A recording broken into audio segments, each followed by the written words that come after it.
Howdy folks, it's Magnus Booner. And Joshua King. This morning we're going to do an epic video for you on biscuits and my amazing Booner gravy. Amazing Booner gravy. This is a recipe I've been working on for years. It uses fresh Crimini mushrooms. Sometimes I'll even use portobellos if I don't like the looks of the Crimini at the store. I use Jimmy Dean's natural pork sausage. I use some fresh rosemary, fresh sage, fresh garlic. We got some whole milk that'll go in there. I've got everything prepped out, so let's just get after it. Let's go. Oh yeah, finger that, baby.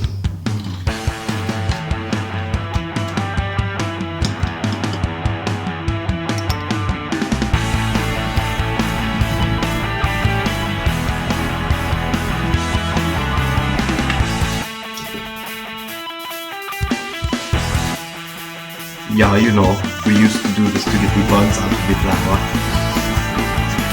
Look at that, that is some beautiful butter, isn't it? How golden that is. So I'll have a link on my blog to this particular pastry cutter. It's the only one I've found that holds up to cutting in the hard, cold butter. But I'll stick it down in here and get some flour on the tine so the butter sticks less. And then I'll just start punching it through like that. Oh, it's so hard. Oh, there we go. But as you can see, that butter's tenacious because it's cold, but that's what we want. And so now I'll start spreading out these layers of butter on my flour, and this is what they mean by cut in, because you're literally cutting it in. Yeah, pro tip, handle the butter the least that you can with your hands because it will heat it up, and if you're cutting it in small pieces, you're going to heat up that butter and it's not going to be cold and hard. When you're trying to make Booner gravy, it's really important to stay nice and hard. Oh wait, we're making biscuits. As you can see, we've still got some pretty big sized chunks in there, but then we also have a lot of smaller chunks. Those big chunks are going to make a nice flake, and those smaller chunks will help with texture. I think we're in a good spot. I'll use my fingers like this, and if I've come up with one that I think is just too big, with like this guy, I'll just take and bam, now I got 2 chunks. So I've got 1 cup of milk measured out here, and I'm just going to drizzle this in. And now this part, I like to use my finger. I'll take 1 finger, and I almost think of it like the dough hook on the old mixer back in my bakery days. And I just slowly mix in that milk, and I'm just trying to get this wet enough that it sticks together into a ball of dough. Now I'm going to start packing it into a ball. I'm going to kind of roll it on that drier part to pick those up, but I'm being careful not to overwork it. So as you can see there, that's not exactly mixed super well, and that's actually what I'm going for. A piece of gear I want to talk to you about is this air bake cookie sheet. You can see it's 2 pieces sandwiched together with air in there. It's got a no-stick coating on it. Sometimes when I use other cookie sheets, the bottom of my biscuit gets really crunchy, crunchier than I want. With this air bake sheet, that never happens. You got chunks of butter. It looks very rough. It's not smooth dough. That is intentional because I want these to be flaky. So now I'm going to turn this over just a little bit here. I'm looking to get this about 3/4 of an inch thick. And I like to pat it out into a square shape. Okay, so I've got this patted out. I'm going to call that about 3/4 of an inch. I don't know if it actually is. I always do it by eye. As you can see, I've got it in a square. Now, back in the day, I would use a round biscuit cutter, and I'd try to get as many cuts out of it as I could in the first cutting. Those first cuts, those are your best biscuits because it's not overworked. And then you'd work it back in, and you'd get a second cutting. Well, those became slightly less flaky. And then your very last cutting was even less flaky, because every time you got to mix it. Well, I learned this advanced technique. Rather than making round biscuits, I'm going to make square biscuits. So I'm just going to take and trim the edge. I'm pushing straight down. You don't want to drag. It'll seal those sides. And then when your biscuit bakes off, it won't be flaky. Like that. So now I'm going to kind of look at this. It looks like we'll make 4 cuts across it to try to keep these evenly sized. So we're just going straight down, just like that. And now Yeah, we're going to do 3 cuts. So I'll do one here.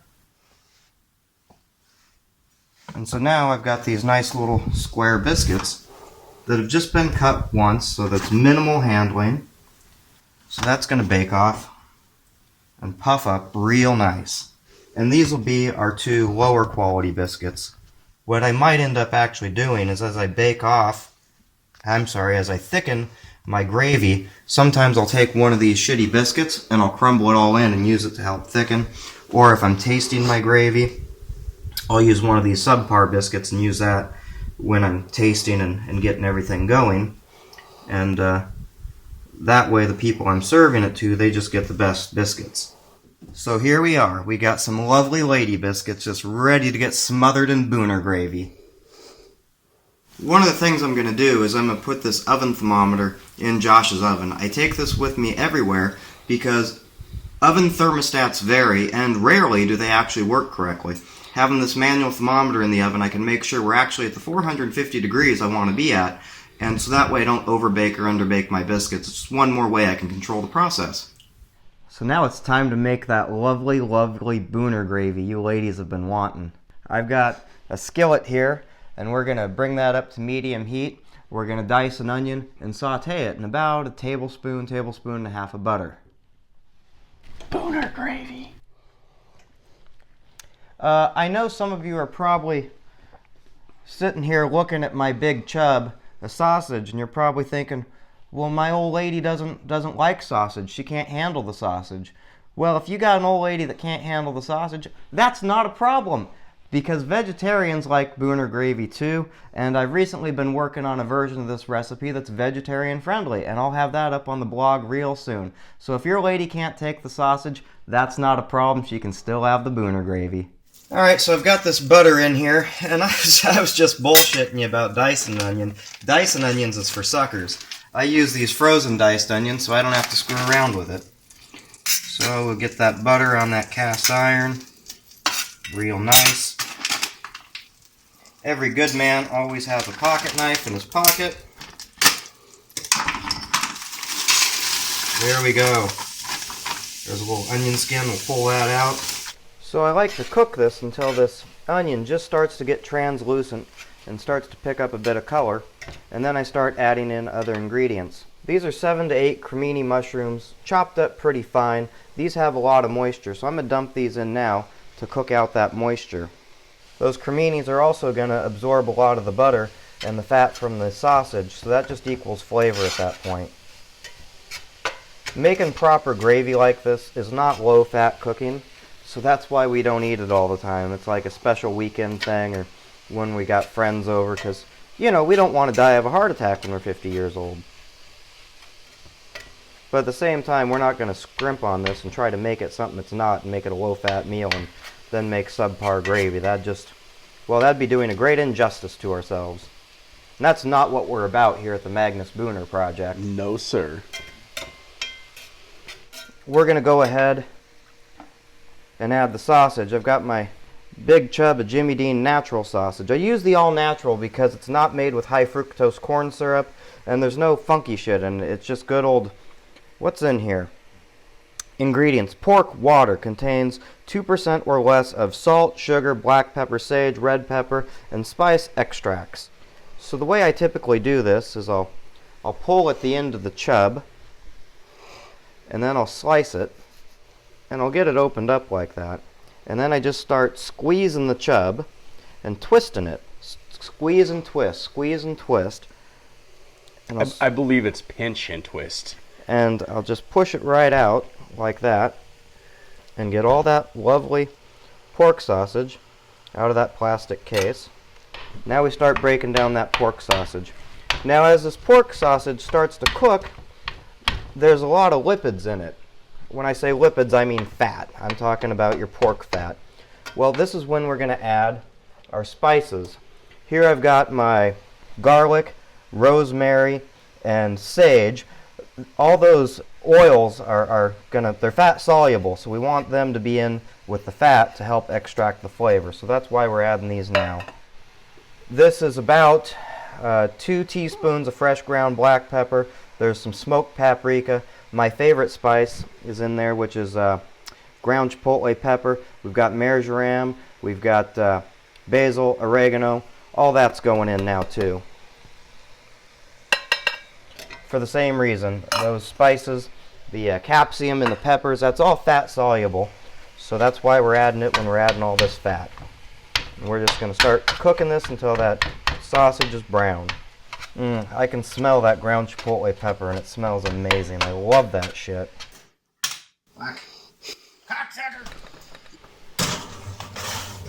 Alright, that's in the oven.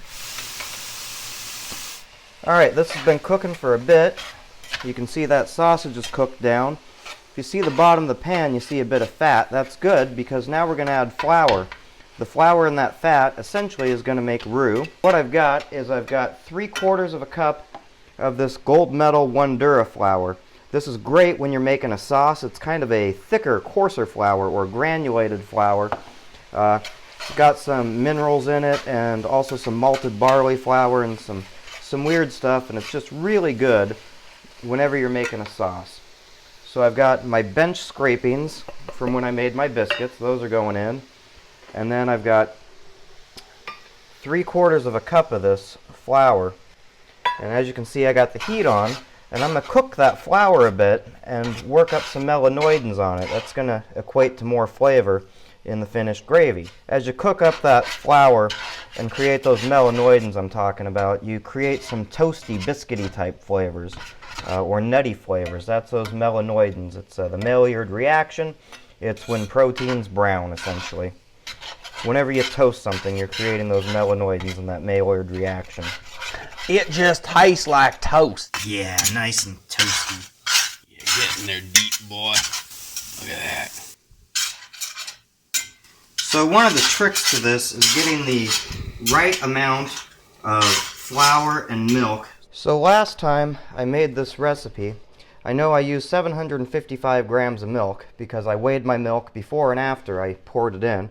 So this time I'm going to figure out a volumetric measurement for that. There we go, that's 754. That's about 3 cups or 700 milliliters of milk. Alright, this is now ready for this milk, so we're going to dump it in here. This is important. This is applewood smoked sea salt from apple trees that are grown in Yakima, Washington. We're going to use one big 3-finger pinch. Now that we got the milk in, this is a good time as any. So that's a nice 3-finger pinch, and we can adjust this more or less. We can add more later. You can't take any more out. So it's always good to salt to taste. Now we're going to put this over about medium-high heat. And when this comes up to a boil, it's going to explode the starches in that flour, and that's what's going to thicken the sauce, or the gravy. I'm really excited to eat this. Josh is excited for it too, aren't you, buddy? Oh, man, I'm chomping at the bit. That's a horse term. They put bits in the horse's mouth. He's really excited, so he's chomping at the bit. Avoid horse people. They're all crazy.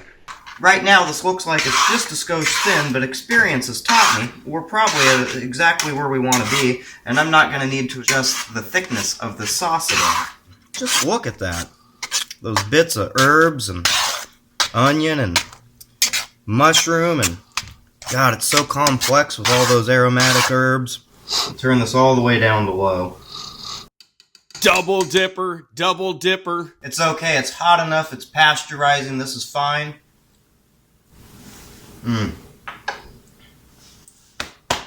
Good job, buddy. Open the hangar, here comes the airplane. What do you think of that, buddy? Yeah, you like that booner gravy in your mouth? Oh, man, you know I do. Yeah, you do. High five. That wasn't bad. That was good. Yeah, we're white boys high-fiving. Yeah. All right, I think these are done, so we're going to have to go ahead and pull them out of the oven. Oh, look at those. Nice and golden. Beautiful. Look at that. Those are what biscuits are supposed to look like. Those are going to be nice and flaky. Those are beautiful biscuits. This up. So I like to take 2 biscuits and I split it open. You see it's very flaky. You can see where that butter was. The butter is the reason it is so flaky. In full disclosure, I might mix these just a skosh more, but I'd rather them be undermixed like this because when they are, they're extra flaky, where if you overmix them, it creates a tough biscuit. So we'll open it up like that, and then I'll spoon some gravy on it. We'll just cover these beautiful lady biscuits in Booner gravy, just like that. And then what I like to do is I take, just like that, get it with some gravy on it. I'm really happy with how this turned out. You're going to find the recipe at www.magnusbooner.com. I'll put a link down in the description, and I'm going to pour myself a Pilsner and just get after this. It's amazing.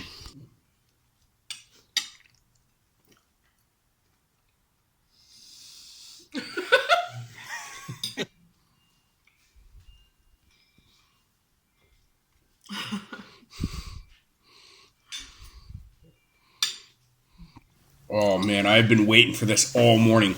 Some biscuits and gravy and a coldie to wash it all down. That was all gravy. That's not what I was looking for. There we go.